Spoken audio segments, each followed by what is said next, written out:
on now. Come Hey, on now, y'all. It's the what's up, best y'all? time of the week. Come on now. Unc and Phew, man. We got Uncle over there on my, I think it'll be left or right. I'm not sure what it is. Unc, you got the nephew over here, big stuff, but Uncle Football. Talk to us, Unc. How you feeling? How you doing? Big Sunday football day. Yeah, man. Yeah, man. Well, another beautiful week here in paradise. But wow, what a week of football that we just went through. All during the week, some big Uh, trades, some big games, some big happenings for sure, man. It's been a fascinating week of football. In what has been turning out to be a fascinating season. Man, this season is crazy. We're almost at the halfway point. I think tomorrow, I mean next week, week 8 will be the halfway point. Will be, you know what I mean? But Yeah. what crazy things have been going on? We're gonna start off slow and we're gonna build, man. Everybody who's coming in, I want y'all to press the like button. I want you to share. I want you to subscribe because this week I'm just excited to hear Unc talk because Unc has a lot of thoughts about a lot of things. It's gonna be a Steeler heavy week, bruh. Yeah. Steeler heavy podcast. So any of you Steeler fans, I better see y'all in the chat. I better see y'all active because we're gonna get activated. But we gotta get activated on the first topic, man, about the Where's snooze that? fest. Where's that girl? They ain't like Russ. She had her They ain't like lottery. She had yeah. her she had her lottery ticket pay off last week, man. She had that Oh week, man, right, where like it was yeah. all Steelers all the time, and her fantasy team's like really Steeler heavy. I wasn't even mad. I wasn't even mad losing to her because she used all those Steelers. So what was I supposed to do? She, she's a big Steeler fan, man. I Uh, messaged her in the chat and she was pissed. She was mad about what we're why? gonna talk about later. Okay, yeah. Well, I'm We're kind of gonna with her on that, but we'll get to that. Yeah. we will get into that, but we're gonna talk first about the snooze fest of all snooze fests. And I wish I could have changed the title of this podcast, but we got to talk about that Broncos New Orleans game, brother. Yeah, Sean fascinating Payton's on the game. bench. Yeah, what did you think about it? Your quick thoughts of Sean Payton coming back to his old crib and spanking his old team. Yeah, no, and it isn't it his ex-coach too? Like, isn't the current head coach the former defensive coach for under the Payton, the last years of the Payton regime? Dennis Allen, yes, you're right. He used to be the D coordinator with on Sean's last few years there. Yeah, Right. So this game was like legit what everybody so casually calls a revenge game this year. I yes, mean, this really was like the old regime versus the new regime on an almost institutional level. So yes, sir. yeah, this made for some fascinating viewing. Of course, the New Orleans defense and their offensive lines are just so terrible. So it wasn't really much fun for them. It's a triage unit in New Orleans right now. So it's kind of like a Mhm. really like the absolute worst time for Peyton to come back to town, but good timing for him because his it was a full validation of his entire worldview and general NFL game plan. Things went exactly to script for Sean Payton's football, and yeah, so it made for if you're a fan of defense, there were some really outstanding performances in that one. Cody Barton, for one, really Mm. balled out in that game on the Denver defense. Had a pick six and a touchdown, I think, or something like that. He had a scoop and Oh, yeah, score with a scoop that and got score, yeah, called from the back. recovery. Right? Yeah, Had a strip yeah. sack. Like he was Spencer Rattler's worst nightmare, for heaven's sakes. So yeah, really big night for the Sean Payton led and coached and philosophized Denver defense, right? Because that's his Yes, sir. big thing, right? That's his big thing. He loves defense and running, and he got both. Javante had a huge game, Oh, 88 yes. yards and 2 touchdowns. Even Bo Nix had a night running. I think he had 10 runs for 75 or something like that. Bo Nix Now, was looking like Josh Allen, man. He was like moving a little bit. I was like, I damn. guess, yeah, I guess, right? But the reviews on Bo Nix have been mixed. I'm not a believer yet. He didn't really show me that much in the passing game, and like the game was on the ground. The game was on the Yeah. ground. I mean, yeah, for sure. You could have put anybody back there, really, to be quite honest. But yeah, when we get to talking about our rookie quarterbacks, I'll go into more depth on that. But yeah, the Broncos won not because of Bo Nix, but despite him. Oh man, if you look at a lot of those, Broncos games, they're won by defense. Bo Nix just has to stand there and not throw picks or fumble Yeah, the ball, which he yeah, has done a few times. But yes, he he just has. has to just stay there and not mess up. But Although he did have a you are clean sheet this week. He did have a clean he sheet did, this week. which actually helped them because nothing was going on with the Saints. But if the Saints had a pick or fumble recovery, the game flips. But Unc, you are way nicer than me. This game was dog poop, man. It was absolutely garbage. I'm sorry to say. Yeah, I because can't tell you the facts. I even tuned into the even the Dodgers game, man. scenario, even the scenario described where Yeah, like a pick or something like that, their best pick guy, Marcus Lattimore, was carted off the field at halftime. he Right? was So like, hurt. Yeah. yeah, man, Unc, you are that nicer than me, man. That game was dog poop. I hated it. I watched the Dodgers and then I watched the Mets. I was absolutely disgusted. I was like, I'm not even a baseball guy. And I went to yeah, baseball. Horrible game of football. The officiating was not as bad as has recently been. But uh, brother, I did not like that game. But I like the fact that Sean Payton is growing something over there in Denver. And bruh, people he. in the chat, at least tell me that, like, bro, it was a snooze fest. I'm sorry, man. I'm sorry to say.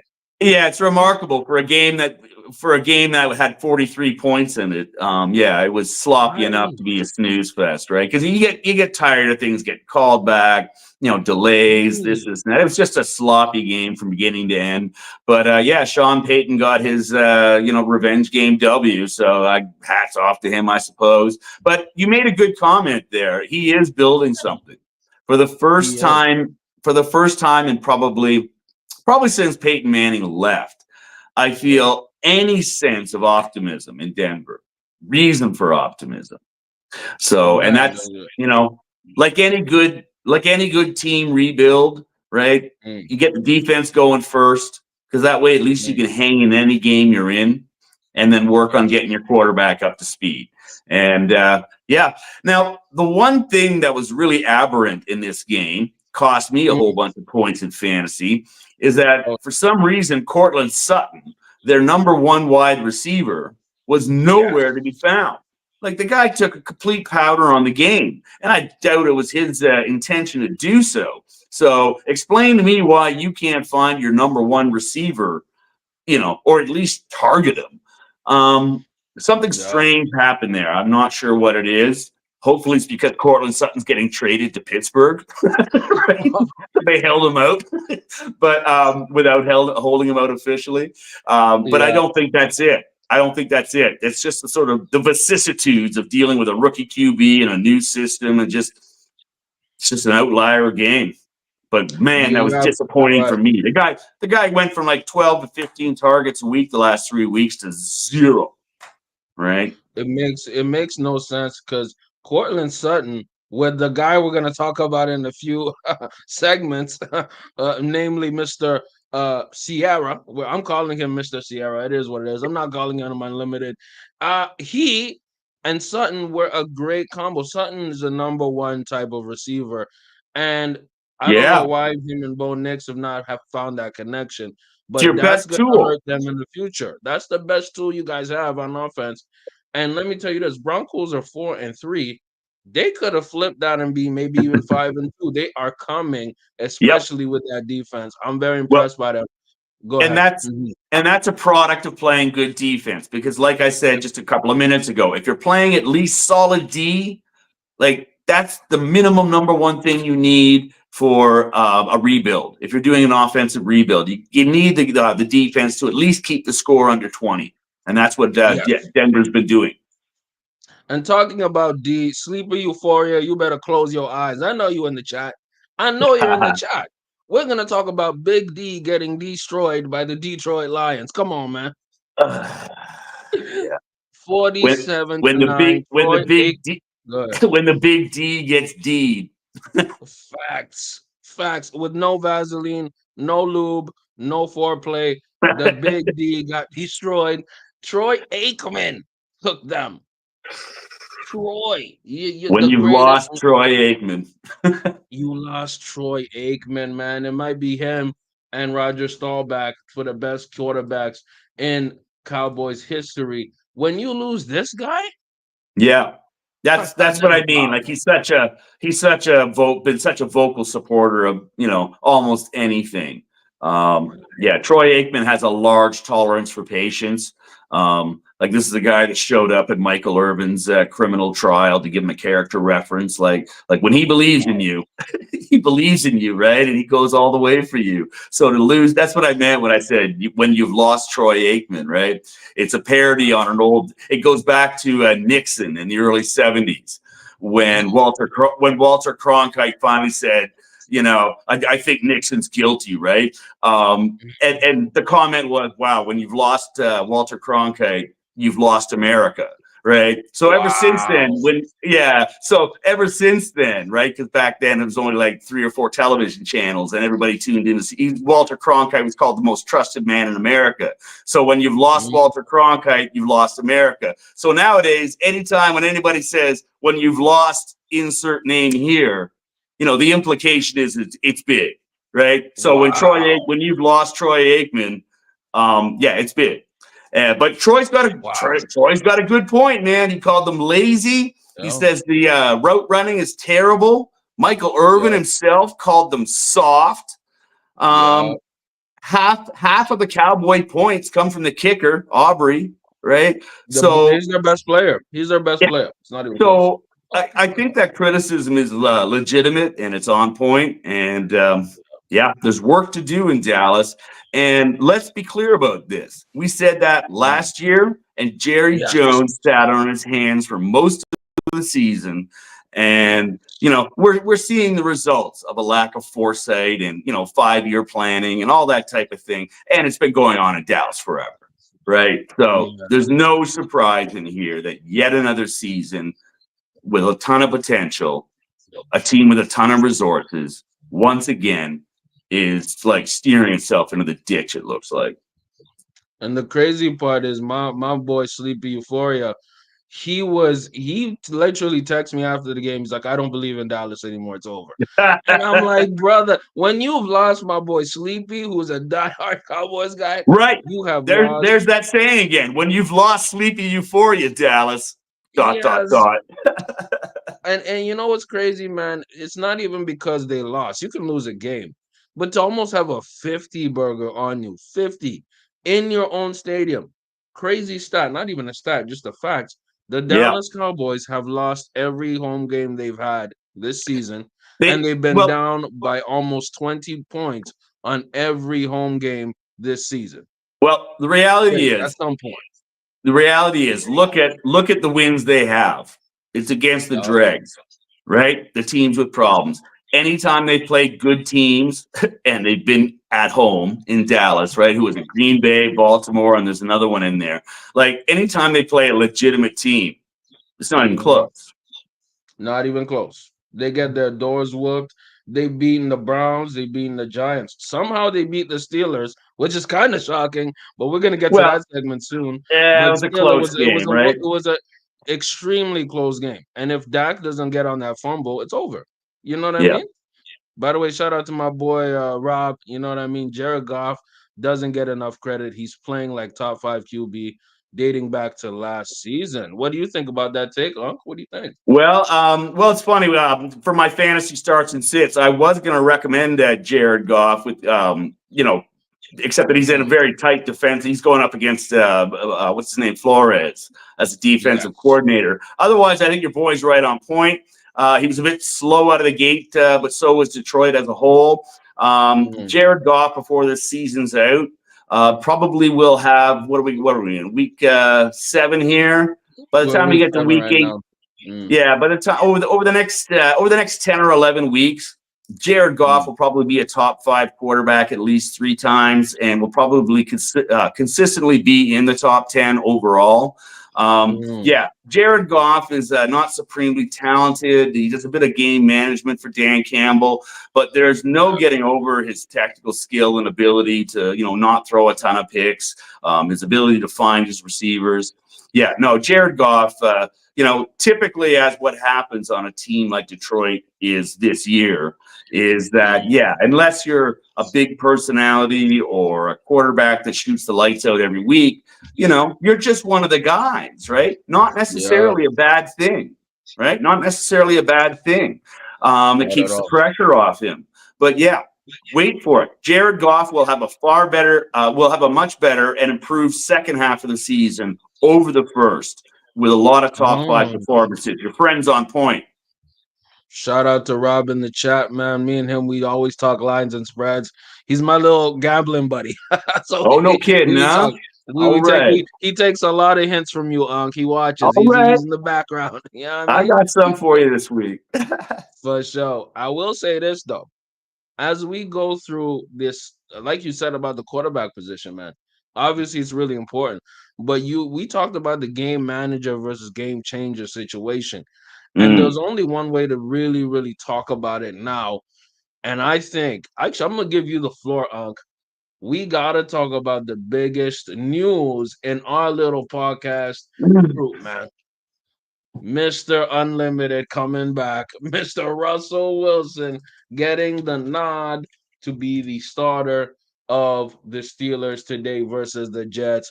Unc, I'm gonna let you do your thing. All right. Yeah. This was a bit of a head scratcher to me. You alluded to it at one point last week when you said that Tomlin is seeing some things in practice that the rest of us are not.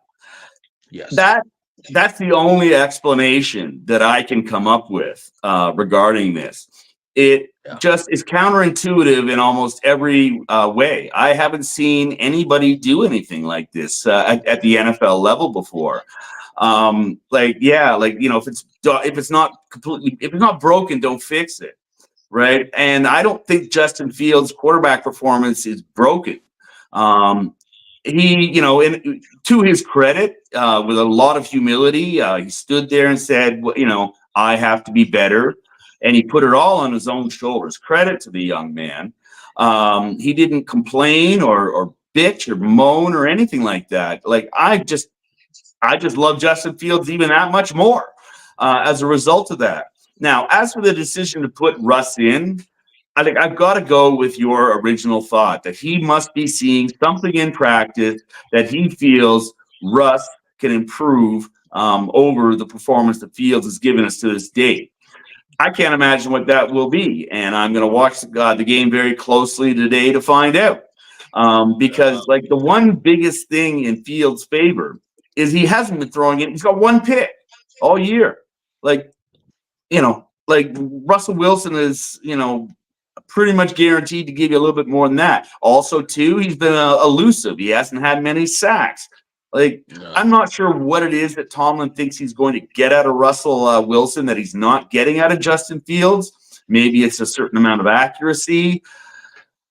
But I mean, like, you're mid-season. This was all supposed to be worked out in the preseason, right? Yeah. So now you've got receivers and linemen that all have to sort of get used to a different guy under center. Now, that shouldn't be the end of the world for them. I mean, it happens all the time mid-game sometimes, right? But Yeah. but the thing is that these are both new quarterbacks to the system. So both players are kind of all brand new to, the other 52. So anyways, I find the move a little unconventional, but my trust in Tomlin is 100%. So Mm. we're going to go with your theory. But I'm not sure exactly what it is that he's expecting Wilson to bring to the table. Hopefully we find out and see it in spades today. Maybe the guy just effortlessly throws for 350 yards, involves three different receivers in doing so, three touchdowns, Mm. one pick, no fumbles, Oh, right? Right. okay. But like if you don't get that, like you have to Yes. be asking yourself, why did you make this move? Because the other guy wasn't that far off. I mean, he didn't do all of that, but he wasn't that far off. Fields has had a 300 plus yard game, you Yeah. know. So yeah, and the elusiveness is really the biggest thing to me. Like I just think Russ is gonna. He just isn't able to move as well as he used to, and he's coming off a calf injury. Well, what's the first muscle you push off on when you're trying to elude the block? It's your calf, right? So we'll have to see. For the record, like all the analysts all week have been sort of like of the same mind as myself. They don't really understand the move, so watch and see. I guess either Tomlin's going to make a liar out of all of us, or we're back to back to Fields coming back in. But it feels like the preseason, but we're like we're a third of the Who way you through. tripping, man? We're a third of the Who you way into tripping? the season. Yeah. I, So yeah, I, I always like for me, like my theory, like I texted to you, is that I think Tomlin is seeing something in practice that we're not, or maybe yeah, there's something on the in the playbook that they want to execute that they feel Fields is not ready for. But my right. thing is, like you said a second ago, bro, if it ain't broke, don't fix it. You have a guy here who's giving you 5 touchdowns in the air, only 1 turnover all season. We're week 7, and Fields had a turnover issue in Chicago. You know what I mean? We'll get to Chicago talking a bit later, but he's not the issue on the offense, man. Yeah, it's the Like offensive line. he's not part of the problem. Yeah, it's 66 the completion offensive line. percentage. Lack of running production. There you go. And then you see somebody like Russ. Okay, Russ is going to give you maybe a bit more accuracy. He's not going to give you Justin Fields' running ability and legs. That's not happening. You know what I mean? The O line Hmm. is going to have a rough time because they're playing the Jets. And Hassan Reddick, that's the news, just signed again with the Yeah, Jets. So you're having a situation where the Jets defense, they've been embarrassed. They're coming to play, dog. So you'll have a situation where your quarterback off a calf injury could literally get hurt all over again. And then yeah. now you're gonna have to go back to Fields. Of This course, is such a now, risky move, bro. of, of I course, see a of, lot of risk. of Mm-hmm. course. Then there's the other theory nobody's talking about because I guess there's been no rumors to that effect. But we're 2 weeks away from the trade deadline. Let's not rule out the fact that they might be trying to exhibit Oh, Russell Wilson for a trade, oh, right? oh. Yeah, like Right. maybe send him to Tennessee for Calvin Ridley or what's his name, DeAndre Hopkins. You know what I mean? Like you don't know what's Yeah. going on. You don't fully know what's going on in Omar's mind, right? So Facts. there's got to be Omar some Epps. That's funny. right. There's the con man. There's got to be some reason that we're not fully understanding for this unconventional move, right? So you know, Yes. the intrigue will play out this afternoon, and we'll know more on Monday morning. I think it's gonna be very interesting. Shout out to my guy Omar Epps Tomlin in the out here. This is crazy, but let's listen to what Rob has to say. I don't think that they're putting Russ back in the game, especially against the Jets. I don't like, my bad, that they're putting Russ back in the game, especially against the Jets defense. The team will have a different energy Yeah. knowing that they have Devontae and Reddick with back. Will be back with that too. So Yeah, we'll see um, about that. We'll see we'll how see that about experiment that. works out. We'll see how that We'll see. experiment works out, man. But again, we'll talk about that a little bit later. Yeah, but Yes, no, sir. Buddy's right. Buddy's right. There's like a lot of this seems like the wrong week to make this move, but what are you gonna do? I'm just curious, by the way, Unc. When is the bye week for the Steelers? I'm just curious about that because the change would make sense around a bye week, wouldn't Well, that? You I know what had I the mean? same. I had the same thought. I had the same thought. My guess is that their bye week is before week 10, right? So uh, Yeah, you think they would have waited another couple of weeks to make this move during the bye week? Exactly, right? right. Just to Because give us some time. You know what I yeah. mean? Also too, even for the young man Fields, right? Being replaced Right. in the bye week, it that happens in the NFL, right? We're gonna try something else for a bit, blah blah blah blah blah. But to do this before the bye week, it really is, you know, he's a pro athlete, he can handle it, but it would feel like a crushing blow to just about anybody because it basically feels like you're being yanked, right? Oh Being yeah. replaced in the bye week is a little bit of a softer blow than being yanked summarily. Oh yes. Oh yes. And we know one thing, and we profiled this from Jump Street, that these quarterbacks are divas and they have very, very fragile egos, man. And their egos are so fragile, they're willing to bring back their boy. They're Yeah, willing to bring back their boy for their own issues, meaning their own interceptions, meaning their own problems. What yeah, am I talking about? I'm talking about Aaron Rodgers in that game versus the Bills, where they had the position, the chance to take the division lead. And instead of doing that, by the way, 6 people in the building, man, smash that like button, support our boys, support us. The New York Jets, brother, who had the chance to beat the Bills. The game was reachable, bro. It was yeah. reachable. Yeah. And because of Aaron Rodgers' own failures, namely him throwing that pick to pretty much ice the game in the last few possessions, led him to forcing, and I think he forced the Jets' hand to get Devontae on the team. Let's talk about the Devontae trade, fam. What do you think about it, man? Well, the first, and you notice the first thing he did was blame Mike Williams. Said Mike Williams ran the wrong Yes. route. Right. So, yeah, thanks for that. Yeah. And so now the timing makes it look like this happened as almost like as a reaction to the loss, but that would be inaccurate. Right. These talks have been ongoing. Right. I mean, physicals have taken place. I mean, this has been a conversation that's been going on for, well, ever since. Ever since Adams checked out of that game, what was it, a month ago, 3 weeks ago, Yeah, it was a and bit ago. you Yeah. know the with the business decisions press conference from Antonio Pierce or whatever And it is funny. Coach It's funny how Pierce. the hamstring is all of a sudden cured and he's good to go tonight. Apparently that is a legitimate injury too, right? So that's just one more reasons to doubt that Devontae Adams is going to be some type of savior in New York. But anyways, yeah. So talks have been ongoing for a while, but the timing certainly looks like what we were talking about last week. We said we were kind of wrong actually. We predicted that New York would have an emotional win with the change of coach and all that type of stuff. How that often happens. But Yeah. and then we just said like, okay, so what are we going to do to get the Jets up for next week? What kind of shakeup can we have then? Right? So they told us they've got Devontae Adams, right? So the drama continues in New York. But let me tell you what this reminds me of. This reminds me of when you just like he's trying to reconstruct what he had in Green Bay and Yeah. poured it all into New York. Kind of like another New York team. Rich teams are the teams that do this. They're like the Rangers, like the New York Rangers in hockey back in the early 90s when they were dying to get a Stanley Cup. They were just willing to spend any amount of money, right?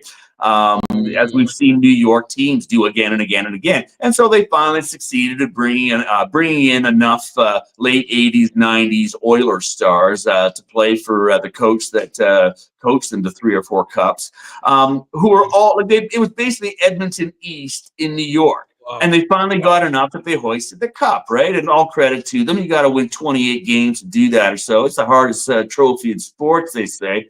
But you Mhm. can't do it. And football's not the same. You can't just import players from a previous system that worked well together and expect it to go off in football because football is the ultimate team sport, right? So a lot of Yeah. players that go into a winning combination. So just bringing Devontae Adams in to go with Alan Lazard, I mean, you're basically reconstructing that, but it's the offense. It's the offense itself that is staid and ancient. Yes. So Yes. bringing in the guys who used to execute it to a T 5 years ago, 6 years ago, is not going to work out for New York the way they think it will. I think this is a disaster experiment.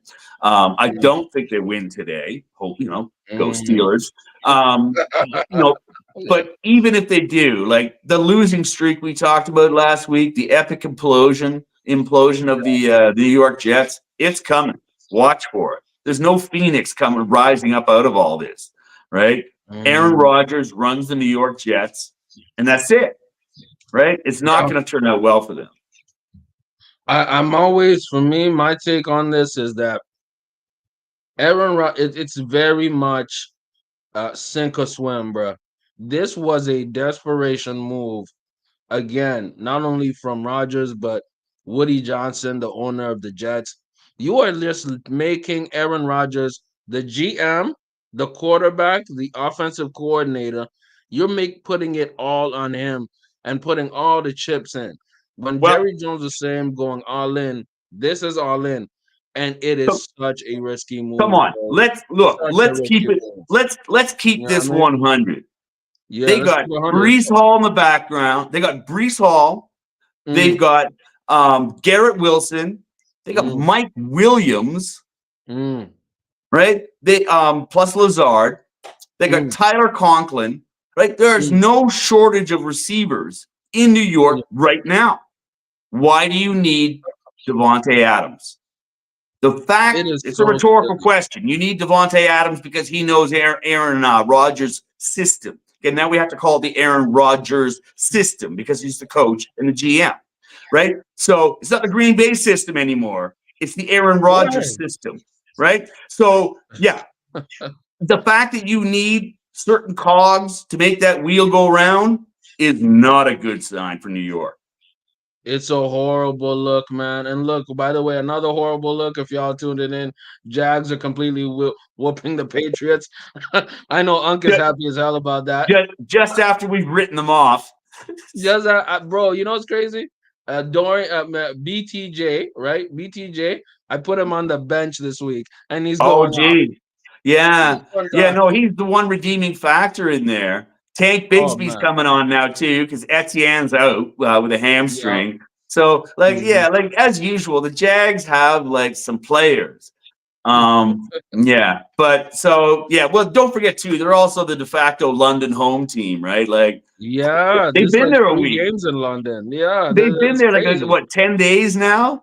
Shit. Yeah, nuts. Brian Thomas Jr. has his favorite pub by now. He probably is getting some crumpets and tea and all that stuff. Right? But I don't know. Right? They're starting to talk with accents by this point. I'll say this before we wrap up the Devontae Adams issue, the whole point. Um, obviously, I know what's gonna happen. They're gonna play well. They have a chemistry. They're gonna do good. But this is the issue. How is this helping Aaron Rodgers in the pocket when he's getting sacked and abused? How is this helping them with Yeah. running the football in the red zone? That Yeah. game versus the Bills was so winnable, brother. It was so winnable. I don't think Devontae Adams is the key that's going to make that thing run Yeah. because it's clearly the offense. The offense does not score in the red zone. The offense is the play calling is very mediocre, very old school, not enough motion, not enough reads. Like even the chemistry with Garrett Wilson is not even there. It's off. It looks like Aaron Rodgers has a better chemistry with Lazard. You saw Yeah. that whole Hail Mary? It was Lazard because Lazard knows. By the way, that was a beautiful Hail Mary. It was a Yep. fantastic, exciting play. But I don't know if Adams moves the needle like that. To me, I think to Steelers gonna me, win tonight. You know what I given mean? the fact that you've got Garrett Wilson and Mike Williams in there already, plus Lazard Yeah. and Conklin, and it's not working. To me, bringing in Devontae Adams, all you're doing is rearranging the deck chairs on the Titanic. Man, well said. Well said, man. And you know what? We're not. We're gonna. I'm gonna eat some crow. I think we both might eat some crow on this one. Mr. Caleb Williams and the Chicago Bears are 4-2. Mr. Caleb Williams threw for 226 yards and 4 touchdowns. Very, very great game about the team we just talked about. The all of a sudden emerging Jacksonville Jaguars that are whooping on the worst team in football, meaning the New England Patriots. Mr. Caleb Williams, he is slowly rising up in these talks for Rookie of the Year. Could be going against our boy, our homie, Jaden Daniels. What do you think of the Bears rookie quarterback putting up a show, doggy? Putting up a show Well, in London town. yeah, yeah. Well, he's again consider the opposition. Just like we say, like just consider the opposition. Just like when we're looking at the Jags, what they're doing today. consider their opposition, right? So it's really just we're ranking tiers of competency here at this point. Caleb Williams has shown improvement, which is, of course, what you're looking for. And our objection with Caleb, beyond the painted fingernails, is really just more the fact that he is a rookie being started. Our objections are generally just to the philosophy of rushing these guys out there rather than letting them hold the clipboard. So, yeah, it hasn't ever really been that personal where Caleb is concerned. He doesn't disaffect me in that much of a way. You know, each to their own, if you're, especially if you're successful. But yeah, he's been throwing at about a 65% completion rate. 9 TDs versus 5 picks, right? It's not fantastic. But and he's got about 154, 150 plus rushing yards, right? So again, you're looking at, just he's just rushing when he has to, right? So he hasn't been like a rushing threat of any kind. So he's been throwing at a clip of about 220 yards a game. It's got about an 88 passer QBR rating. So it's competent, right? And I think that places him in the middle of the pack of the overall rankings of quarterbacks, right? So not fantasy viable, although he certainly was last week. But that's actually impressive for a rookie, though. He's probably the most rookie-looking quarterback who has promise for the future, right? Jaden Daniels is excluded from that because the future is now with Jaden Daniels, right? We've skipped over the maturation stage and gone straight to right. But Caleb Williams is a very good example of a first-round quarterback that's been put in a medium type of situation instead of a complete dumpster fire and all that type of thing. And he's showing a steady level of improvement. The yards per game is what's starting to impress me. He's finding his receivers. DJ Moore and Keenan Allen are both showing to be a good receiver combo. And he's working with it. So anybody who was looking for Caleb to just flop completely, not happening. Not happening at all. And it's funny because he's playing the Commanders today, another 4-2 team. I'm really surprised, honestly, by the Commanders and the Chicago Bears. I would not have expected them to be 4-2 going into Week 7. Very impressive. We talked also slightly about Bo Nix. Said a little bit of our opinions, but Unc, I want to get your last take on Bo Nix. They have a 4-3 team. Is he too much game manager? Is there any potential? What do you see? What's your evaluation of a Bo Nix, my man? Well, from what I'm seeing, looks like Denver's kind of in the same situation as Pittsburgh's in, right? The defense has to win the games for them, and we went over that at length a few minutes earlier, so I won't waste time on that. All I'll tell you about Bo Nix is throwing 60% of completing 60% of his passes, so respectable. It's got a few more rushing yards than does Caleb, but most of those he got in a chunk just the other night. He had a 75-yard running night. He went 10 carries, 75 yards. So that's pretty effective as a runner. 35 of those were on one run, though. 32 yards of those were on one run. So, right. So, but it was a good run. But anyway, so Bo Nix has definitely been game manager, and he needs to be. But he's only got 5. He's only thrown 5 TDs and versus 5 interceptions. So very, very rookie-esque. He's only had 1,250 passing yards. In what is it, 5-6 games? Like it's not prolific at all. But he's only they're only getting the ball down the field when he throws. They're only getting on average 5.6 yards. 7.5 is considered like the mean, like if sort of average. 7.5 yards downfield per play for a quarterback is considered average to good. The guys like Purdy get closer to 9. So you know what I mean? Josh Allen, them, like they're all like 8 to 9 yards. So you can see that that's deficient. That needs to come up. But anyways, so Bo Nix at this point is not losing them games. So give thanks and praise if you're Denver. I guess you say like he's middle of the pack or lower middle of the pack in terms of quarterbacks. Is that where you put him? Like maybe in the 15 to 20 range of quarterbacks in the league. You know what I mean? Like 18 to 24, yeah. Oh, damn. Okay. But it's a fair assessment. I agree. I just think for me, I'll say this. And it's I actually still not a look at bad assessment for a rookie quarterback. Again, our expectations are too high for rookie quarterbacks. Sorry, carry on. yeah, for sure. For sure. My thing about Bo Nix is that if I'm just watching the game, he's not putting them in issues and troubles. You know, maybe Yeah, he'll throw a pick here and there, but Sean Payton, five. he's dealing. Well, he threw five, but Sean Payton he knows that he's not dealing with Peyton Manning. He knows he's not dealing with Drew Brees. He's dealing with a rookie who's developing. Yeah, My concern with Bo Nix is he needs to get that connection with Cortland Sutton. Man, your number one receiver needs the football, brother, yeah. because that's What, going to help you out in tremendously. I like whatever. the fact that Caleb gets it to DJ Moore and Right. Keenan Allen early and Exactly. often.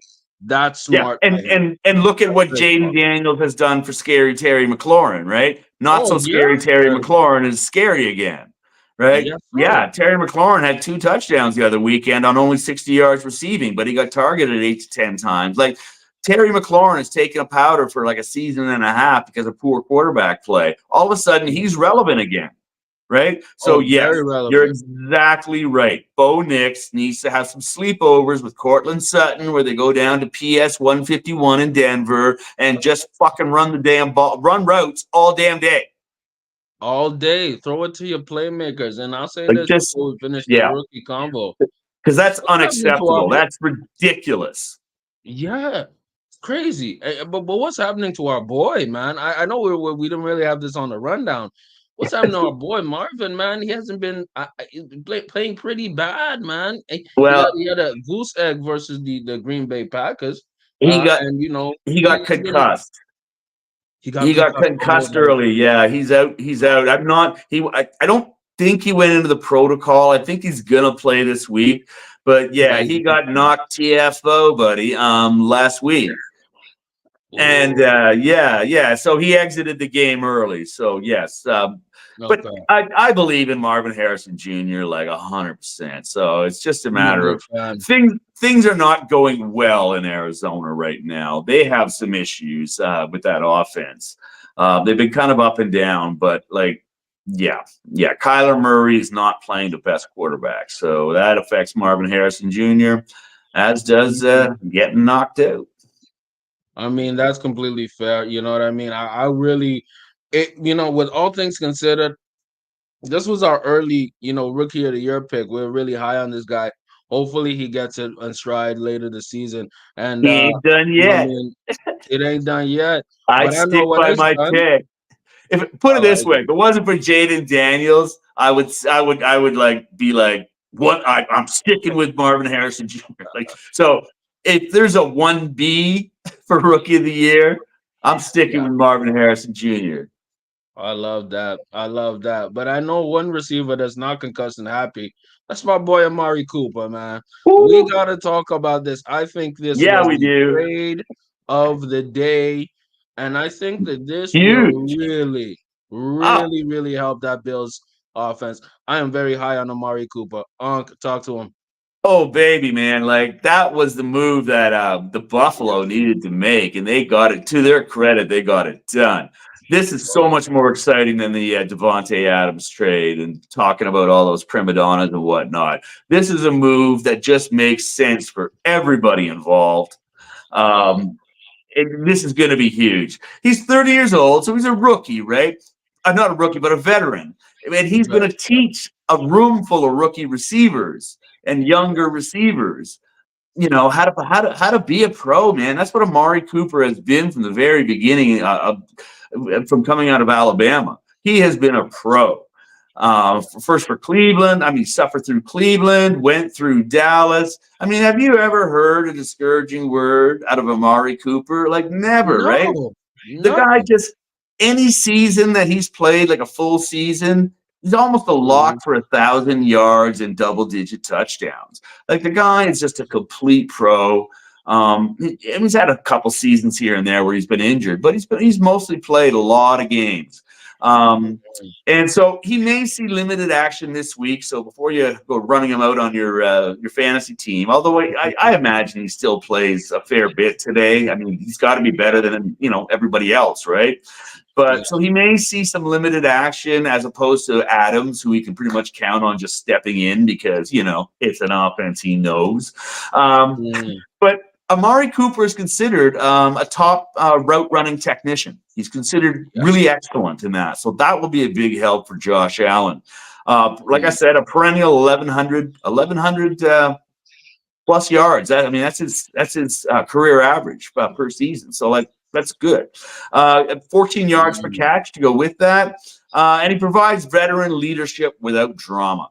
That's the biggest thing I see for this. So, yeah, this is going to be a big boost for Buffalo and just further bolsters my original assertion that, when it's all said and done, when the season's done, I'm pretty sure that Buffalo maintains its, hold on the division as champion in the AFC East. And this move just furthers that belief.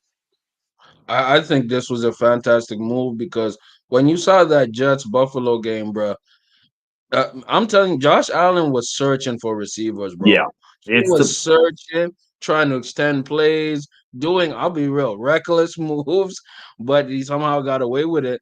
But now he has a safety blanket. It's going to take a little bit of time, but Amari Cooper is going to make this Buffalo Bills offense rise. And for well, what Cleveland got out of it, pretty good deal.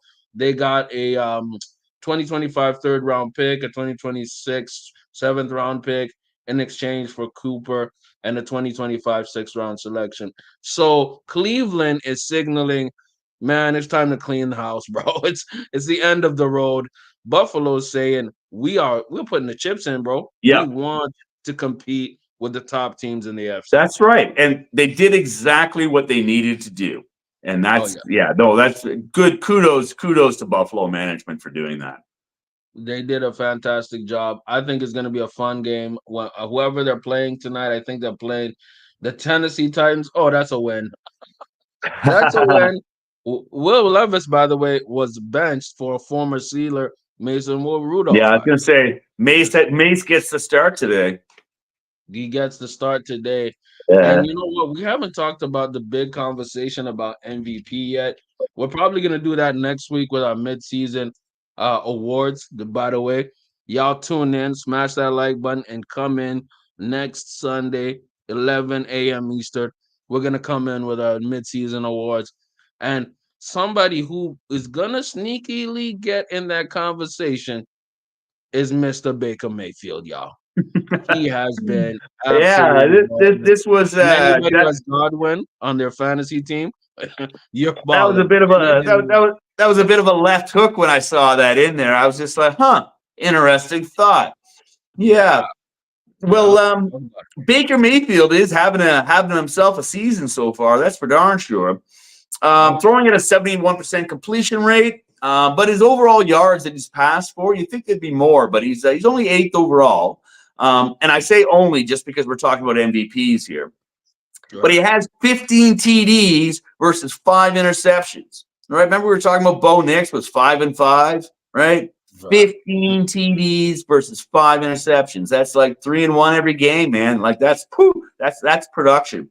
He projects to about 4,200 yards, 43 TDs, and 14 interceptions at this rate. And those sound like MVP numbers to me. His QB rating right now is well above his career average. It's around 105. Mhm. In fantasy, he's the 9th most productive quarterback. He's the 12th most productive quarterback in real life football by ESPN stats and by their rankings. So Mhm. he doesn't immediately strike me as MVP. Okay. But did you hear Gronk this week on his podcast? He and What's uh, up? he, he Mm. he and Julian Edelman do this really weirdly named thing called Dudes on Dudes. Anyway, so they talk about What? 3 dudes every week. They talk about 3 dudes every week in sports who are like killing it. Anyway, so this week the topic was Baker Mayfield. Yeah. And Gronk was surprisingly effusive.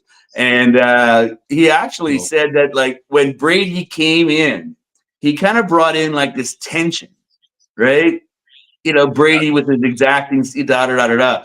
Well, Gronk says that Gronk called Baker Mayfield the ultimate teammate and said that the day he signed his his 100 million a year contract or whatever, showed up to practice same day, didn't mention nothing.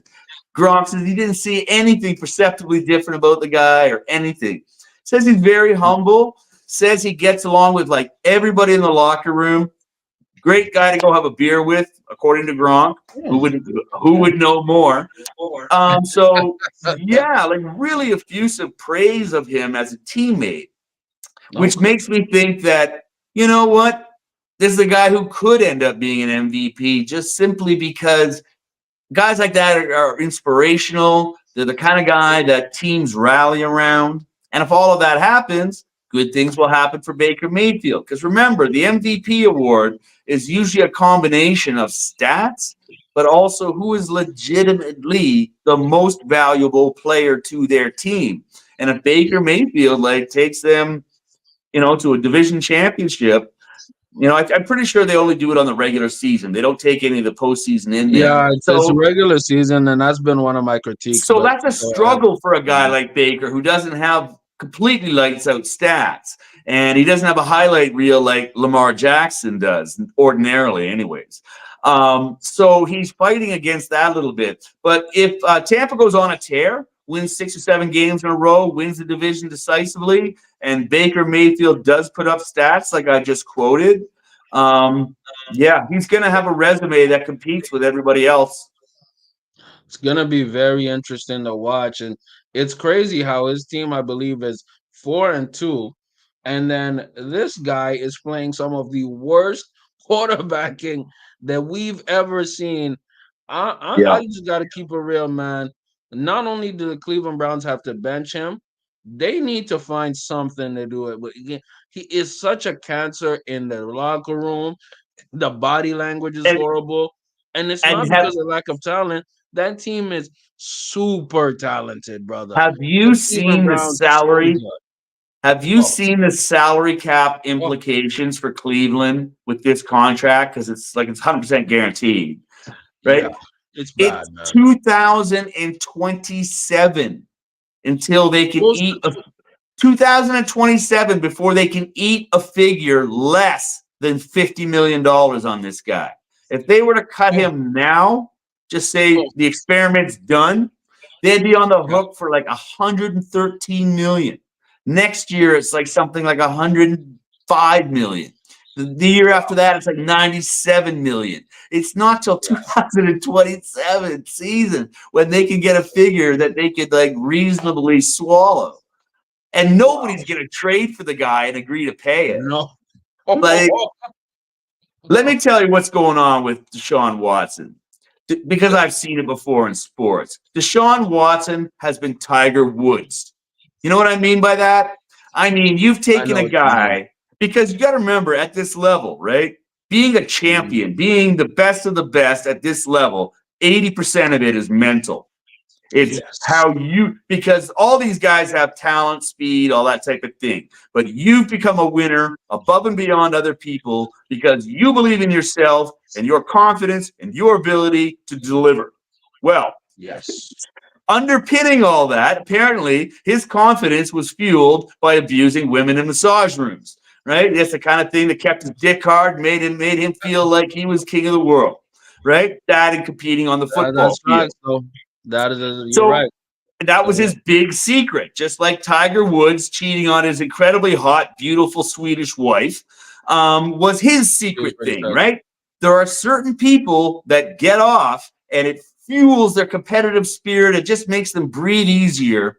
Some people just like to have a little illicit action behind the curtain, right? It's their little secret. It fuels them, right? Well, Deshaun Watson's been exposed and all that. Now he looks like creep number one, if not a criminal, right? So he knows all of a sudden that everybody's looking at him and whispering him. They're not coming up to his face, slapping him on the back, shaking his hand, saying, "Man, I'm so glad you're here." In fact, the opposite is happening, and he knows it.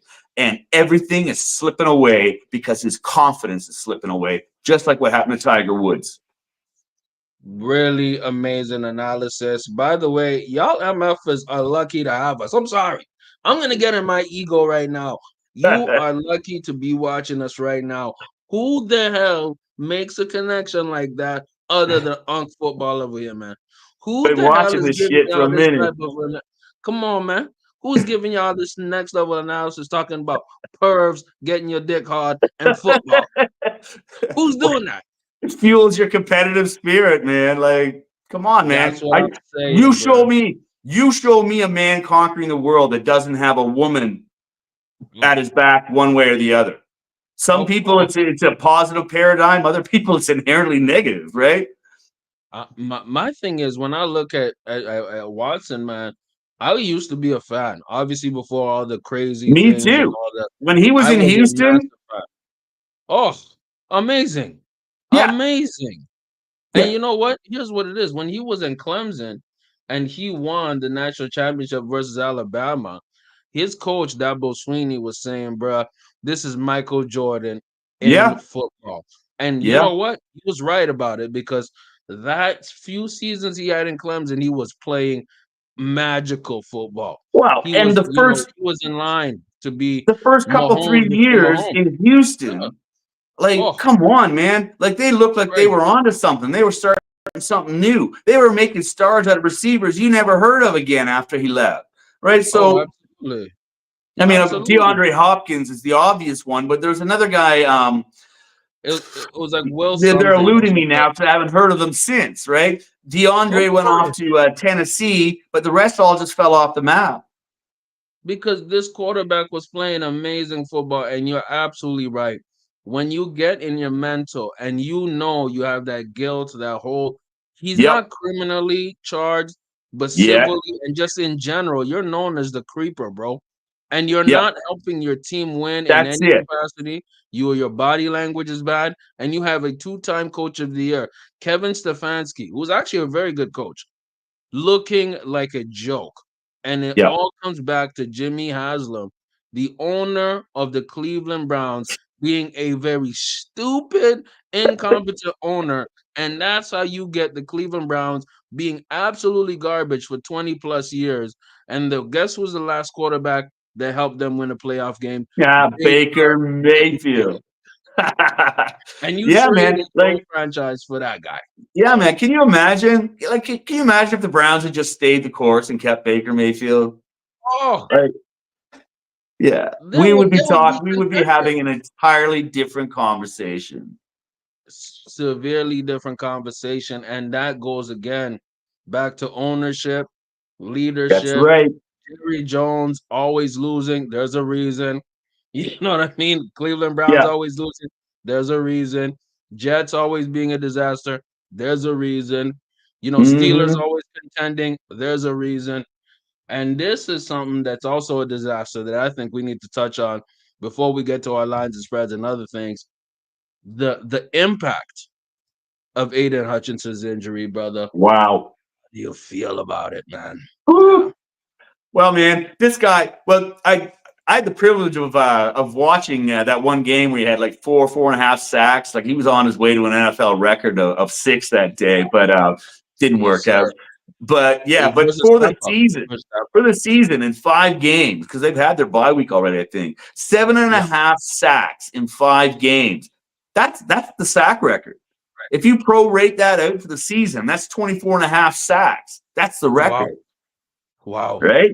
So yeah, man. So that's huge. He's like Denzel Washington in that movie. Remember the Titans? Oh, You cannot replace a Gary Bertier.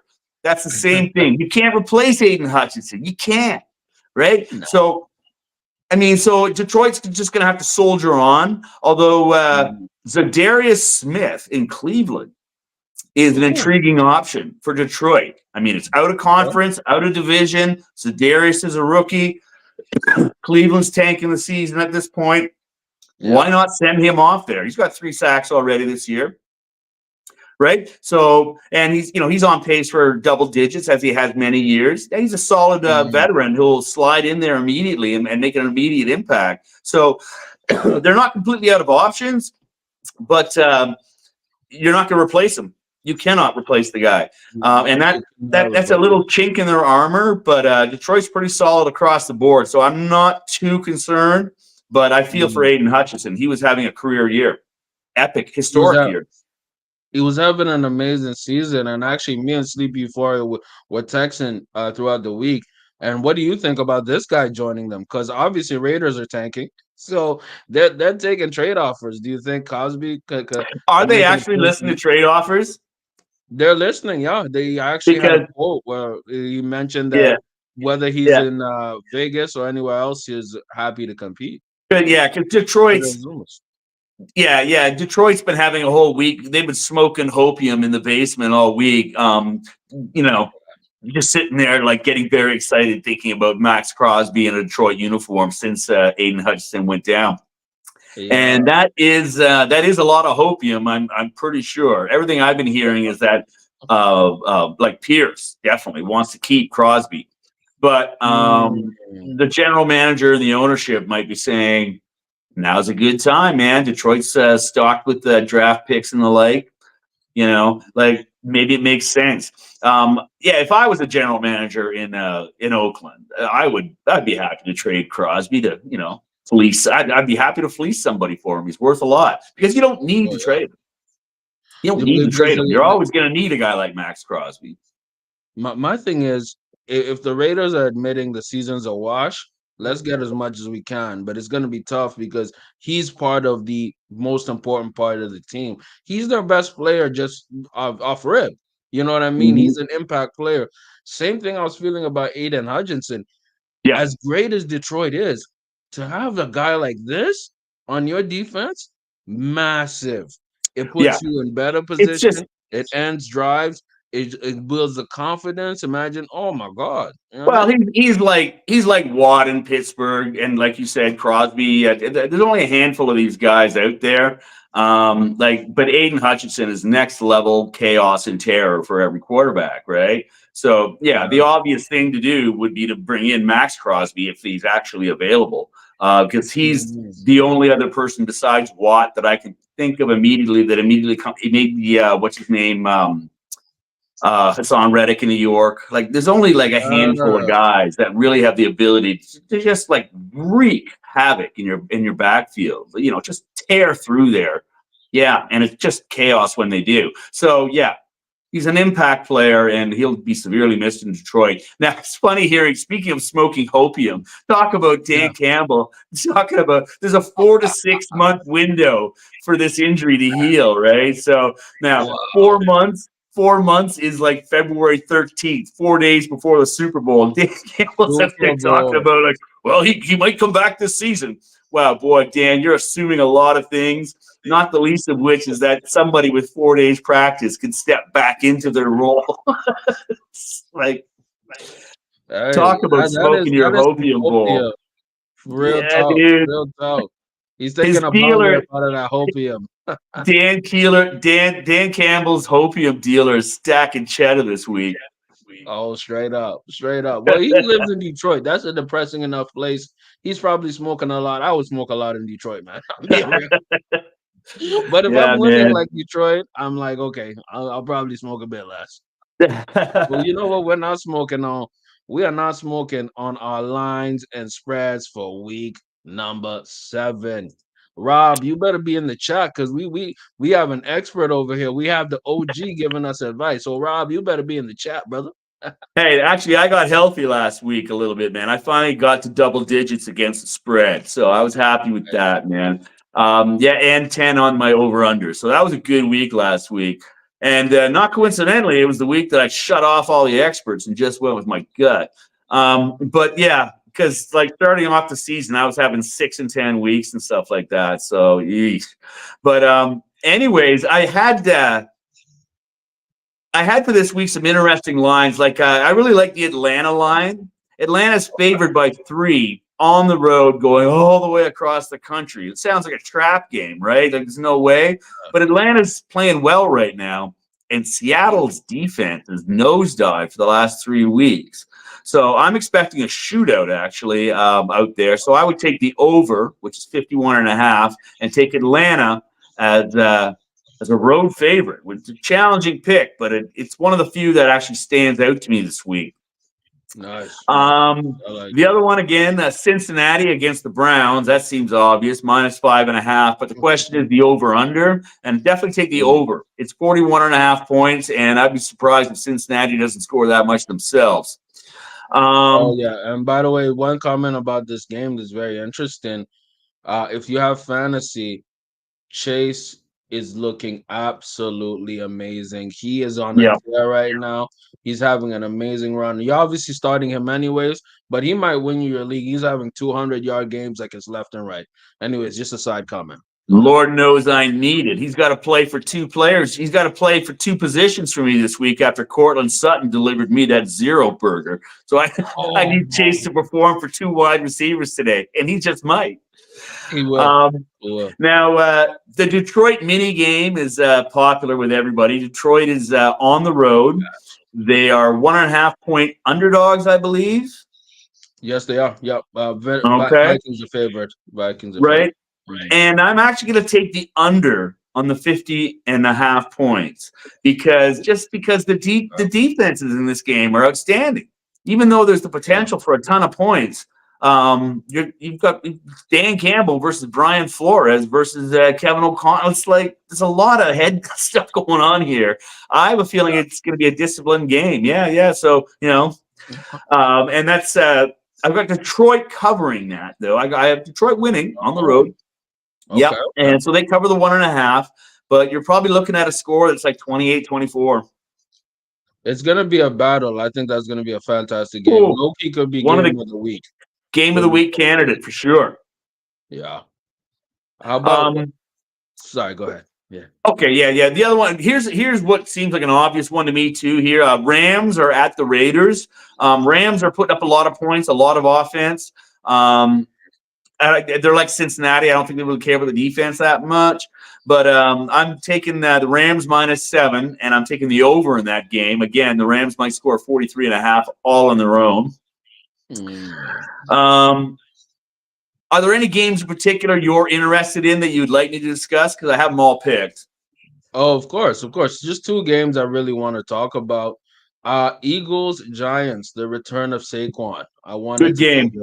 your point Yeah, of view on this. This might be game of the week for me because I really. feel like there'll be a lot of grudge. I have a sneaky suspicion because I think that the Giants are gonna fight. The Giants are gonna fight, and the Eagles have been known for underperforming or overperforming. So there's a chance we might see some weird off things on this game. I think this is gonna be a good one. It's a divisional matchup, so it's going to have wonky stuff in it.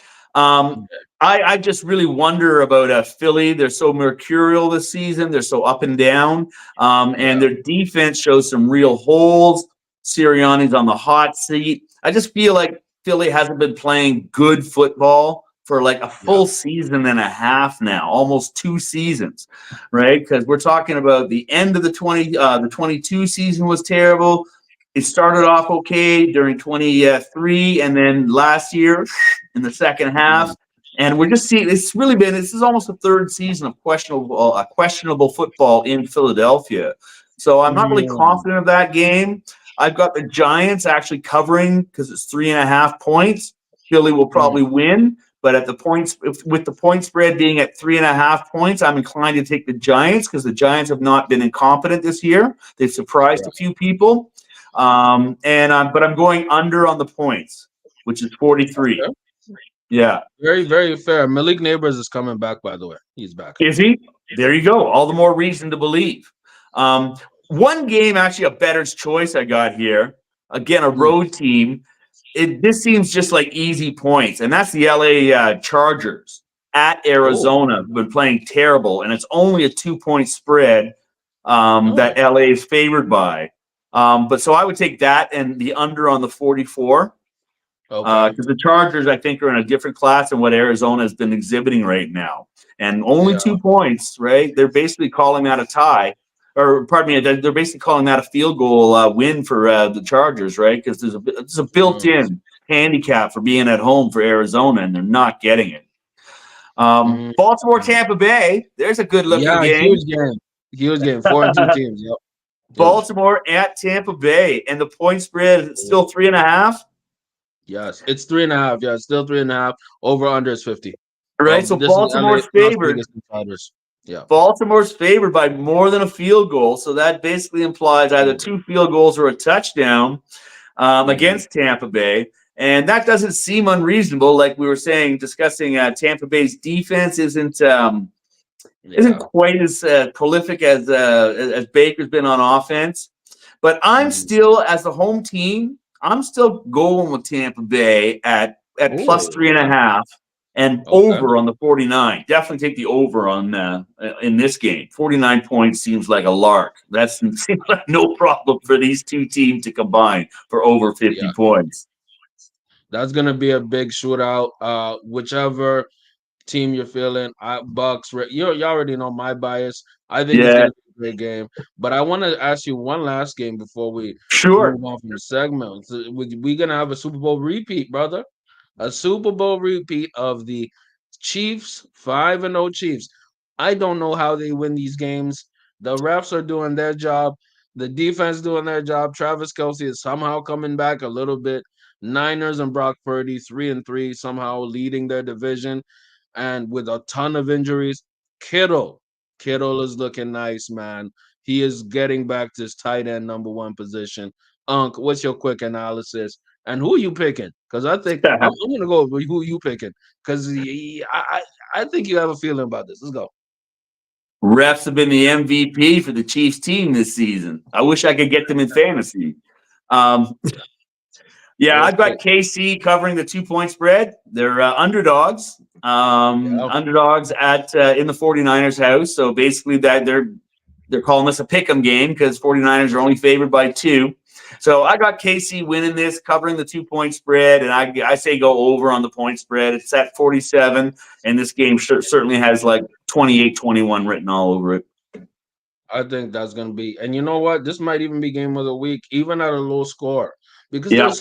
there's good games with low scorings. Like Well, people the don't two you don't need a talented shootout.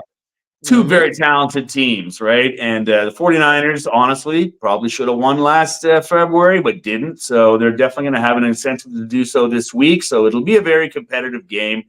But we've seen how the 49ers have played in the second half this year. And that's Yeah. just a recipe for disaster against this team, the wizard, the wizard of quarterbacks and coaching. The wizards of like coming up with shit out of your ass, just like, hey, just we managed to pull it off again. It's So great. yeah, I'm leaning towards KC just based on their record against the spread this year in general, just the vibe we're getting off of them, and we're starting to see them overcome some of their issues on offense. Right, Juju Oh Smith-Schuster yeah. has stepped up. Xavier Worthy stepped up. We'll see how the backfield goes.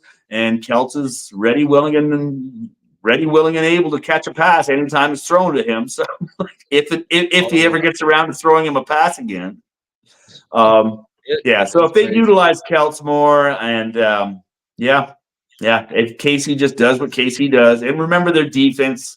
Spagnuolo is going to have the 49ers stuffed, most likely. We'll see how it goes. It's gonna be a fantastic game to watch, and it's gonna be fun. It's gonna be fun because Yeah. you're having a low key revenge game. You're having the Chiefs and Niners territory, the best team, 5-0, man. You cannot argue with 5-0. It is what it is. Nope. One more that I wanted to maybe sprinkle on that maybe we weren't paying too much attention to is this I believe Houston versus Green Bay Packers, the battle of the young, really Yeah. solid quarterbacks and teams they're trending up. I'm saying the Packers, great win last week. Texans winning 4-2. How does it look to you? Are you going with the guy saying -3 for the Packers? How does it look for you, bro? Yeah, I've got the Packers -3 in this game and Mm, over 48.5 for the over under. Yeah, I'm giving the Packers a little bit of love here just simply because they're at home. And yeah, that offense has been pretty prolific, and it's rounding into shape more and more every week. Yeah, I'm really pleased with what I'm seeing there. And yeah, I think that I just think Packers prevail. Houston hasn't been lights out. Houston's wins have been kind of workmanlike compared to what we were seeing at the end of the season last year. So until I start seeing what I saw at the end of the season last year with Houston on a regular basis, it's hard to call them as a road team, in line to win out today, which is basically what this point spread implies, right? Because if they cover that point spread, chances are they've either tied or gone over the score. So we'll see. We'll We shall definitely see. see. But yeah, I'm with the Packers on this one, just as the home team. For sure. And something that I want to see is our fantasy football starts and sits. And I'm just gonna put in my guy who I think that everybody should start every week. Jaden Reed from the Packers, brother. This dude has won me matchups.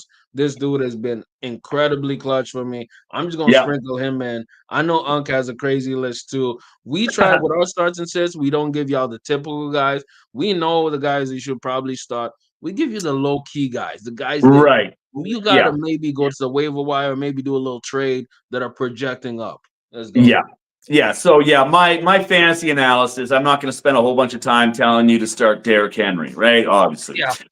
So I'm looking.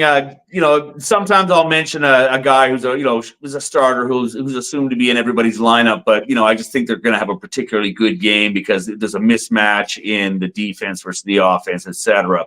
But otherwise, yeah, I'm going to be telling you players from further down the list, players you might be looking to start in a pinch or maybe acquire on the waiver wire or somebody like that. There's no sense coming out here and telling you that it's not just a blue sky, it's dark blue. No, I'm not going to waste your time with that, right? So, yeah, let's get her started. Now, you raised an interesting question, just in fantasy and whatnot, about whether Tyreek Hill should get traded by Miami. He's in the third year of a fourth-year contract. Given the implosion that Miami's going through, I probably would trade Tyreek Hill for just a shitload of draft equity. Yeah, I would. Because you'll get a high price for him. Seeing what's going on in the wide receiver market and teams like Pittsburgh, like you're in a position to really gain a lot of draft capital. So having raised that question, just let me answer it by saying, yeah, I don't think Miami has anything to lose by trading a guy in the third year of a fourth-year contract. Otherwise, he's going to load the Brinks truck on you for another 3 seasons when he's almost already 30. So, anyways, moving on from that. Yeah. In the quarterback ranks, Justin Herbert is going up against Arizona, as I just mentioned in that betting line. So while Herbert may not be prime Herbert, he's still pretty darn good, and especially when he's playing against a sieve like Arizona. All the same reasoning applies to Matt Stafford against the Raiders today. There's a good start. That is a good start right there. Old Matty Stafford has shown himself to be a resilient fantasy producer, and he's up against a team that's most likely to give him plenty of points. And the other one, we mentioned that Mason Rudolph is starting for Buffalo. If you're in a super flex league or something like that starts 2 quarterbacks, or you're just in an absolute pinch for whatever reason, for when your league stacks up quarterbacks and you can't find anyone else, I think Mason Rudolph is going to surprise people today. He's a more than competent quarterback, as we saw several different times when he came off the bench for Pittsburgh. He plays your classic pocket style. He doesn't run all over the place, and he doesn't throw a ton of picks. So, yeah, Steelers players used to have a lot of confidence in the man they used to call Mace. And so he's going up against Buffalo. So there's a surprise start, Rick. I just have a feeling he's going to produce. Yeah. At running back, Brian Robinson Jr. going up against Carolina, who provides the most fantasy points against running backs. So I think you see where I'm going with that. Now, Brian Robinson's fairly heavily owned, but maybe he's your third running back or second. Just make sure he's out there today. Don't take a flyer on somebody else. This is not the week to take a flyer and put Brian Robinson on the bench. Make sure he's starting in all formats.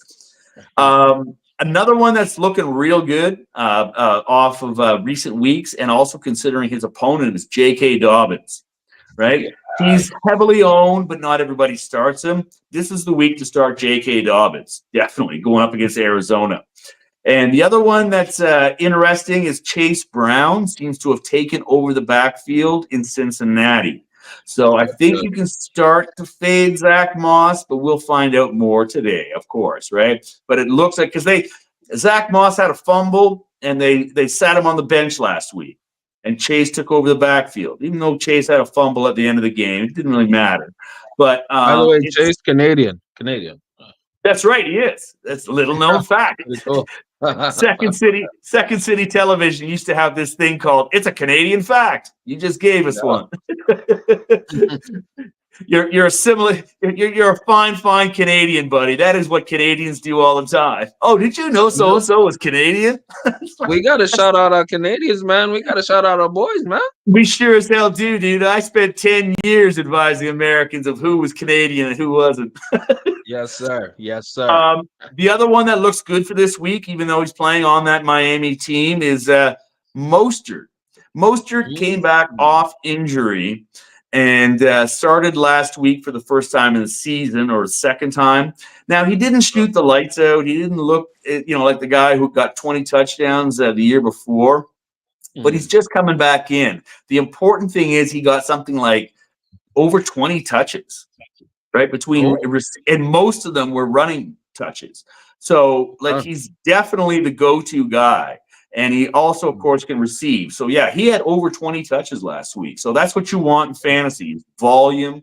And Mostert looks like he'll provide it today. So there's another guy you might think of. By the way, too, I had a bench for QBs. Like, if you don't have to start Rodgers, don't start him today. I don't think he's going to have a great day. In running backs, you could bench Kamara. I mean, his game's done for the week, but just going forward, until Derek Carr comes back, Kamara does not look viable. And you know what? I think he's a trade guy too. Cowboys, if they have any sense, they better pick him up, because that Saints team is going nowhere fast anyway. Yeah. And it is a shame because Kamara, I think, is only 28 or 29, right? He's got a couple more kicks to the tires left on him, and that guy's got a lot of ability. I've always loved Alvin Kamara. Oh yeah. In the wide receiver ranks, I've got Deontay Johnson in Carolina has had a bit of a resurgence this year. He's thrived down there as their number one receiver ever since Red Rifle came in anyways. And he's going up against Washington. I think it might be a bit of a point scorer today. It might be a good game for fantasy players all across the board. I have a feeling we're going to get a lot of points scored in that game. And Washington gives up the 5th most points in fantasy, according to Yahoo metrics, against wide receivers. So Deontay Johnson's in a good spot to succeed today. Zay Flowers has been looking great up in Baltimore, your boy. And Tampa Bay, as we mentioned, they give up the 7 most points to wide receivers. So Zay Flowers and Rashad Bateman, just anybody got a pair of hands. Mark Andrews, right? Mark Andrews is returning, right? You look at that. He had a great game last week. But T. Higgins, Lance McConkey, even Calvin Ridley, if you're desperate. He's on the waiver wire in a lot of leagues. Darius Slayton is the other one, although you said Malik Neighbors is coming back this week. Malik Neighbors is back, so Slayton. So Slayton, you can fade Slayton. Take Slayton out of that analysis. But he had been overperforming while Neighbors had been out. But if Neighbors is coming back, he's the only giant you want to really start. For the bench, right? I'm thinking like you might, if you had to bench somebody, if for some reason you had like 3 or 4 viable wide receiver ones, you could probably give Garrett Wilson a week off. Something tells me it's going to be all Devontae Adams, and his troubles continue. So if you were looking for waiver wire guys, though, McConkey, Ridley, they might surprise you today. And Lance McConkey, that is. Lance McConkey out in the Chargers, again, going up against Arizona. They gave up the eighth most points to receivers. If you're looking at defenses, consider the New York Giants going against Philly. Philly gives up the 8th most points to defenses. I would consider Atlanta going against Seattle. Okay. Maybe even Indy going against Miami, or maybe even Cincinnati going against the Browns, just because it's that nasty ass Deshaun Watson who can't complete a pass or get a touchdown, right? So Yeah. benches, probably Tampa Bay, definitely Seattle, definitely Cleveland. Yeah. So those are my fantasy hot takes for today. I love it, man. I love it. And two of my favorite things that you said was the Giants defense led by this guy Dexter Lawrence, sexy Right? Dexy. He's up at 7 sacks. And that defense, the Giants defense can show up. That's what I'm saying. We have a sneaky good game that could happen with Yeah. the Eagles and the Giants. You have Malik It, Neighbors, you have Saquon coming for his revenge game. Hey, it get freaky. It get freaky. That's well, all I'm and it's the NFC saying. East, right? So Yes, it's sir. going to be frustratingly weird and goofy. So just some random issue's gonna happen. But you know what's not random, brother? The legend of the game, man. And you The know what king I'm of gonna the talk NFC about. East. NFCs. Talking about the Giants. Speaking of the He's the NFCs, king, man. He's the king of the NFC East. we're talking about the big tuna as we get into our OT, man. And Dude, talk to us, bro. before you get going, let me start off with the big tuna. That nickname is incorrect, even though he reminds you of a tuna standing on the sideline, that silver haired motherfucker. But apparently, that nickname goes back like decades, back to the early part of his coaching career. Apparently, like, he would try to like get the radio, like to listen to the radio for one reason or another, like in the locker room. And this is back in the 60s, right? And so he's like taking the radio around the room to get the best reception. So his Ooh. nickname was actually the tuner because he's tuning his Oh, radio in. Yeah, dude, oh, I damn. just found that out this week. I didn't know that. Oh, damn. I had no idea, bruh. But you know All what right. led me to think about this was this looking up the coaching tree of Sean Payton. Because I looked at a little bit of Sean Payton. I'm like, oh, okay, where did he learn from? Let He me give was you the coaching. names. I'll give you Yeah, the highlights of that coaching tree. let's Belichick, Tom Coughlin, Romeo mhm. Crennel, Eric Mangini, Sean Payton, Todd Bowles, Zimmer, Wow. and Dan Campbell. So that's like Pretty maybe impressive coaching tree, buddy. so many rings under that. Wow. Dude. Wow. Yeah. A lot of rings. Well, Parcell knew how to get a ring, man. Talk to me He, about it. Talk to me yeah, I about it will, because man. I was like impressed. You know what I mean? Yeah, he came out. He came out of college around 64, something like that. He started coaching immediately as like an assistant at Wichita State in 65. Mm. Coached at Army, curiously enough.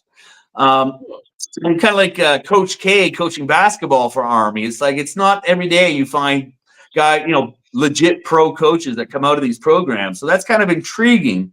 But it also Mm. explains his love of the ground game and defense, right? Spending 5 years for that in that Army program really schools you on the beauty of running when it's executed properly. So, but Mm. anyway, so we spent the 70s going through the college coaching ranks from FSU to Texas Tech, Vanderbilt, Air Force, again another running team. So we Mm. spent most of the 70s at the college level.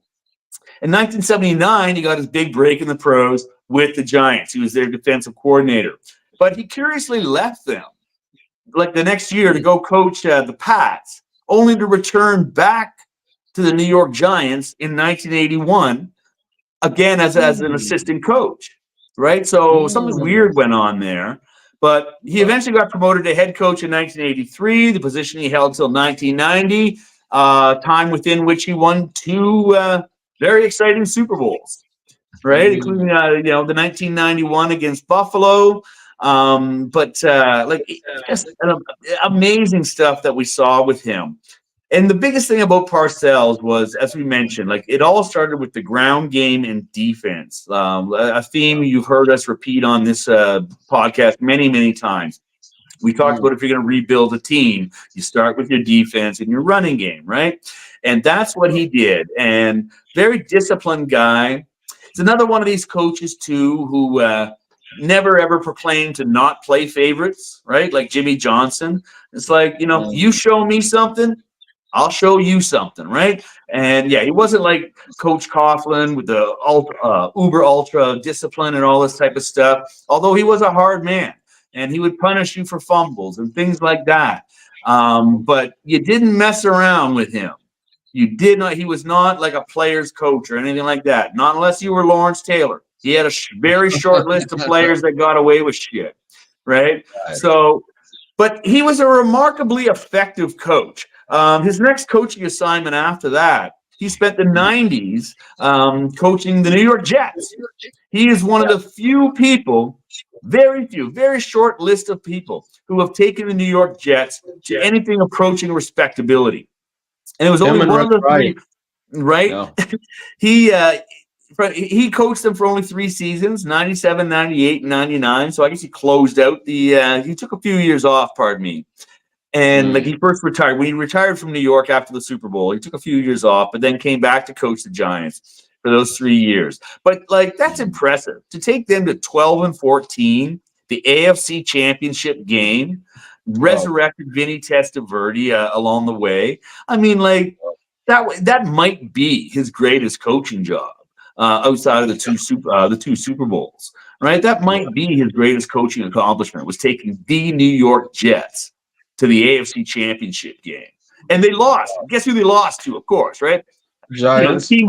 the team of destiny at the time. They lost in the Oh, AFC Patriots. Championship game. They lost to Denver and Elway, Oh, right? oh, Like, Denver Howard. My bad. My bad. yeah. The only thing that defeated Parcells was the swell of history, Wow. right? But Testaverde, to his credit, that year in '98 had 29 TDs versus 7 interceptions. That's the hallmark of a Parcells quarterback. 3,200 Mm. yards, right? Nothing crazy, right? Because the ground game made up the rest, right? So yeah, you gotta be really impressed with that. He retired and then came out of retirement again because what the hell, right? Jerry Jones is calling, and he's cashing. You're going to get a nice office and a really fat paycheck and all that type of stuff. I knew that when he unretired to come coach the Giants, that it was or the Cowboys. I knew at the time it was a gimmick, right? This Yeah. is just Jerry Jones trying to I don't even know what he's trying to do, but he just feels that if he gets a name brand in there, it'll somehow overlook the fact that he hasn't drafted well in 10 years. And it didn't Wow. work, of course, right? It didn't work, of course. But I think that was the beginning of the Romo years and whatnot. So it Yeah. was fun to watch all the same, but it was the same. See, the reason why I considered the New York Jets thing to be like one of his best coaching jobs is Mm. because the expectations for New York are so low. But when he came into Uh, Dallas, the expectations are sky high. So his time in Dallas was not memorable because he was just one of the many mediocre coaches that sort of cycled through there. right. As Jerry Jones flails repeatedly to replace what he had when he had Jimmy Johnson there. So that the Dallas years were not memorable, but there were some highlights in New York, definitely. Bill Parcells Mm. is one of the outstanding defensive, traditional, conservative coaches, game plan coaches out there ever. If you love traditional football, Bill Parcells was your guy. I really like the fact that some crazy stat was like he's one of the only coaches to take 4 franchises to the playoffs or something crazy like that. Because what I was really impressed by is he went to multiple different places and Yep. found relative success. Like you said, the Giants, the Jets, the Cowboys. I think he had another team in between, something like that. Yeah, I But to think see he went to New England again, I think. New England, there you go. To see an old school coach. Of course, we like the Shanahans, we like the Sean McVays, we like the Matt LaFleur type guys who are apparently the offensive wizards. We can respect them, but guys like Bill Parcells, they laid the foundation for Belichick, for Well, Sean Payton, for all them it's guys. That's it's all I guys like Bill Parcells that had to be overcome, right? That's why you saw the West Coast offense develop simultaneous to Parcells. So it's not like Parcells was a trend unto himself. Parcells was like the Mm, final chapter in that style of NFL football at the time. right? And Bill Walsh was the start of the next generation, right? So So, Bill Walsh's coaching tree, mm, those guys started making it. Jimmy Johnson too started making like new offenses that overcame guys like Parcells, which is why he had mm. limited success after 98 2000. Oh, okay. So the new generation came in and kind of said, "Peace out, Grandpa. We got something new behind our sleeves, basically." Well, because Grandpa made us come up with something new, right? Right, Because Grandpa right. was so good at what he did. Mm. And you Right? know what? Grandpa was the obstacle that had to be overcome, It had to right? be, it had to be, yeah, yeah, yeah, Right? 'Cause it's not just him, right? Ditka at the time, yeah. like they all played this kind of like, defense, aggressive defense first, run the ball, pass when Mm, necessary, right? So these guys represented the end of, a 30-year evolution of defense first, running game first football. And to mm, counteract that, like they had to overcome the paradigm in its whole, not even mm. just the coaches, right? So, yeah, as we've said numerous times on this podcast, the offenses and the defenses, it's like cops and robbers, right? It's point Yeah. counterpoint, right? And the counterpoint to guys like Belichick was the West Coast offense. I have a question for Or you that I think might matter in the Parcells, pardon future. me, not Belichick, Parcells. But you know what? I'm actually gonna go on Belichick because what I think Belichick, not even I know Belichick comes from the Bill Parcells school Yeah, mentality and everything. he's his You number one obviously student by far. So do you think that's why last coaching cycle, Belichick wasn't hired or there was some hesitancy because Belichick is maybe too old school? Like, give you an example, the Atlanta Falcons, they went with Raheem Morris Yeah. instead of Belichick, and Belichick was highly in Well, consideration for that job. I So I think think maybe because Belichick is a little bit old school, a lot of the owners or maybe like people are hesitant, old school like Parcells. You know what I mean? I think what you're seeing is the same process play out again. Mm, He probably should not have been hired by Jerry Jones in the first place. Like I said, it was probably a gimmick hire. mm, So his career probably should have ended when he was done with the Pats and the New York Jets, right? Why not? mm, You had a distinguished career, 2 Super Bowl rings. You've proven yourself a success everywhere you go. Um, and so yes, by him coming back to Dallas, we mm, see the limitations of his offense in the 21st century versus the closing out of the 20th. And yes, like I said, it's a point counterpoint process. And so, yeah, why mm, would you bring in Belichick now? He's because I mean, give Belichick credit. Like he moved on from Parcells and started his own coaching tree. And you saw the things that he did with the Patriots, all those scheming things and whatnot. I mean, in some ways, it's an extension of the way Parcells played the game, right? Finding the offensive guards in the end zone and that type of trickery and whatnot. But the point is that Belichick, yeah, he was still undergirded by running and defense. In the same way that Parcells was. But yeah, we've reached a point that anybody hiring Belichick right now, I'm sorry, but it would be the same thing as Jerry Jones hiring Parcells. Wow, that's a hot take right there. But it's not even really a hot take because it's kind of true. You Guy's have a guy 75 stuck years in his old. ways. He's We're stuck going in through his this. ways. The Yeah. Americans are going through the same process at the top of their political tickets right now, too. 75 is too fucking old. Retire. Right. You know what? It's like this is a thing, right?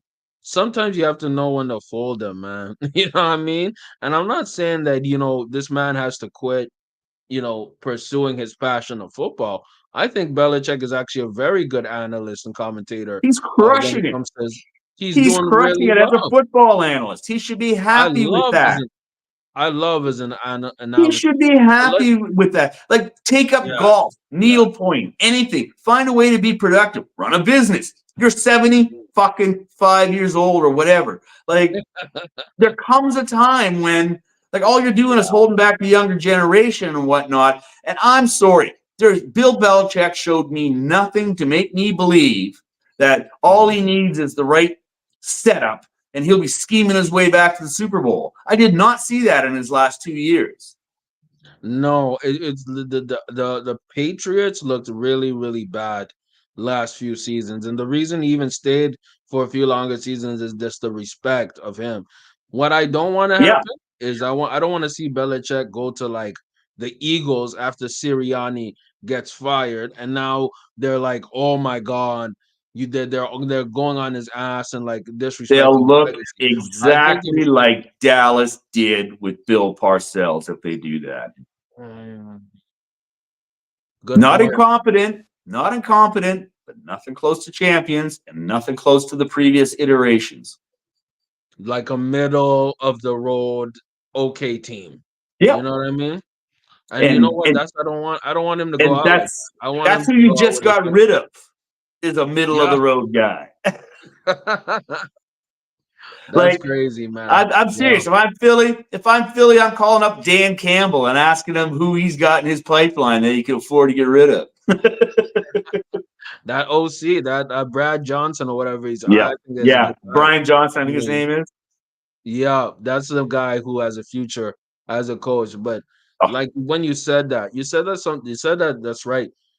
Getting an older coach or a splash hire doesn't always mean that it's gonna work in the general. no, no. The people change, the game evolves. You know what I mean? You're trying to look backwards and not forwards. It's Yeah, not a good management philosophy when your business is championships. facts, facts. I'll say this, man. It's good to go down history road with Unc, man. It's good to go because I have these questions about people, but I don't know them like that. But Unc be Yeah. knowing these people, so I'm gonna leave y'all with this, man. Get your bets in. You heard the lines and spreads. You heard the fantasy football talk. You heard us completely rip and destroy Aaron Rodgers for the third week in a row, and he Yes. deserves it. You done heard Highly everything entertaining you this needed. season. It's highly entertaining this season to rip on Rodgers, man. It's fun. It's fun. But you know, we got all of that in. Appreciate you, Unc. You ready for the games 15 minutes from now. Yeah, Appreciate man. We everybody went in the long chat who today, pressed the like yo. button. Yes, sir. Well, I like Have a- that. It's Appreciate all y'all for right. tuning in. Yeah, I mean, it's been All right, Unc brother. Phew. One love, man. I wish you guys Yes, all sir. the best. I hope you enjoy y'all's games today. Let's get it in, man. Appreciate y'all for tuning in. It's been Unc Phew. Yo. Yes, sir.